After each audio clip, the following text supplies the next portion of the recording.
Si nous souhaitons le changement, si nous souhaitons innover, si nous souhaitons survivre, il va falloir placer l'artiste en chacun au premier plan de notre existence. Depuis des millénaires, nous fonctionnons avec notre tête, notre intellect qui nous limite.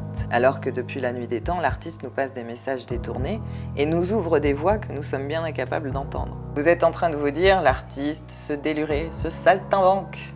Depuis plus de 30 ans, j'étudie l'artiste, je le décortique, je l'expérimente, je l'analyse et je le place toujours au premier plan dans mon existence. Et je peux vous dire que l'artiste possède une puissance phénoménale quant à sa façon de vivre, quant à sa façon d'aborder la vie, quant à sa capacité de rebondir, de faire face aux incertitudes, au chaos, de s'adapter. Et d'ailleurs, je peux remercier l'artiste, parce que si je ne l'avais pas mis au premier plan dans mon existence lors de certaines épreuves, je ne serais probablement pas là pour vous en parler. Vous vous imaginez certainement que lorsque je parle de l'artiste, je parle de créativité, alors que la part créative chez l'artiste n'est que la pointe de l'iceberg de son fonctionnement profond et global. L'artiste est central, il rassemble et il relie toutes les sphères qui apparaissent séparées, qu'elles soient professionnelles, sociétales, ou personnel. Pendant que nous passons notre temps à blablater sur des futilités, l'artiste, lui, plonge dans la vie pour aller y chercher les vérités. C'est cette trouvaille de vérité qui lui permet d'élargir sa vision et d'ouvrir le champ des possibles. C'est grâce à ce processus qu'il peut anticiper les pertes d'équilibre et les réajuster bien avant le chaos. Ce qui lui permet d'ailleurs d'aller beaucoup plus direct à l'essentiel. Pendant que nous consacrons nos vies à cumuler une multitude de savoirs dans nos petits cerveaux qui nous limitent, l'artiste se confronte à l'inconnu en vivant le monde dans toute sa quintessence. C'est d'ailleurs ce qui lui permet de retirer toutes les fioritures mentales que l'intellect lui renvoie. Pendant que nous passons nos vies à écrire des méthodes et à modéliser des systèmes, l'artiste a bien compris que la vie n'était pas une méthode et qu'il fallait sillonner les chemins qui n'étaient pas balisés. Donc l'artiste s'octroie le droit et la liberté d'aller expérimenter des chemins inexplorés et nous révèle ses découvertes. Après tant d'années à l'observer, je peux vous confirmer que l'artiste se trouve en chacun de nous, tant qu'on lui laisse la place. Si je peux résumer l'artiste tout petit peu, mais alors vraiment le résumer, parce que je ne peux pas dévoiler tout mon champ d'études en une seule vidéo, mais si je peux le résumer, c'est la présence que nous avons au monde. Et du coup, dans la manière de vivre, l'artiste fonctionne complètement différemment que ce que nous avons l'habitude de fonctionner, parce que nous intellectualisons beaucoup trop et que l'artiste, lui, il est dans le vivant, il est dans ses sensations.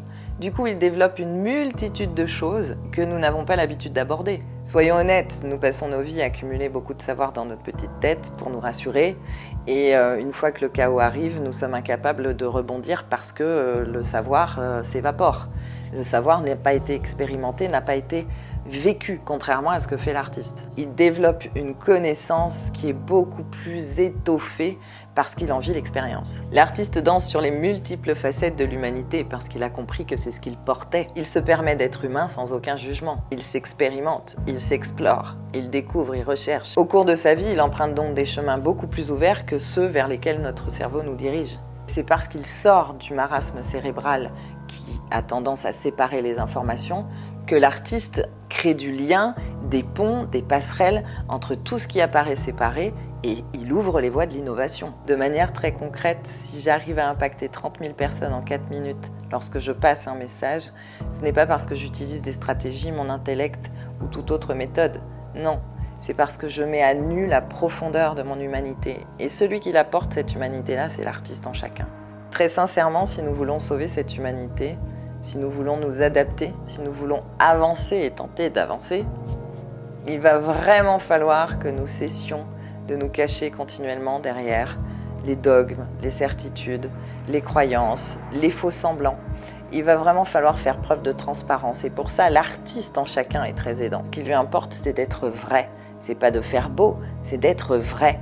Et c'est dans la vérité qu'on avance. Et nous allons principalement aussi devoir gérer celui qui fout le bazar depuis des siècles, c'est notre ego. Et chacun va devoir le prendre en main comme s'il était son propre enfant. Parce que l'artiste, ce qui lui importe, c'est le message qu'il passe. C'est absolument pas son ego. Son ego, il s'en fiche. Il a bien compris qu'il était autre chose que juste une petite personnalité. Il visite sa multiplicité, il visite toute sa dimension, l'artiste. Donc, notre puissance ne réside pas dans notre tête. La puissance que nous possédons tous réside dans l'acceptation pleine et complète de cette évidente vérité que nous portons tous, l'humanité. Et si nous souhaitons tous la préserver avancer et innover, demain ce sera tous ensemble ou rien. On ne peut plus rester en surface dans ce qu'on fait. C'est fini. Donc l'artiste va nous aider énormément. L'impact de l'artiste en chacun est phénoménal. Ce n'est pas pour rien que j'ai créé l'artistologie. Utilisez donc l'artistologie. Bon, et si vous ne savez pas ce que c'est, je peux venir vous en parler ou vous accompagner. Vous avez tous les liens en description.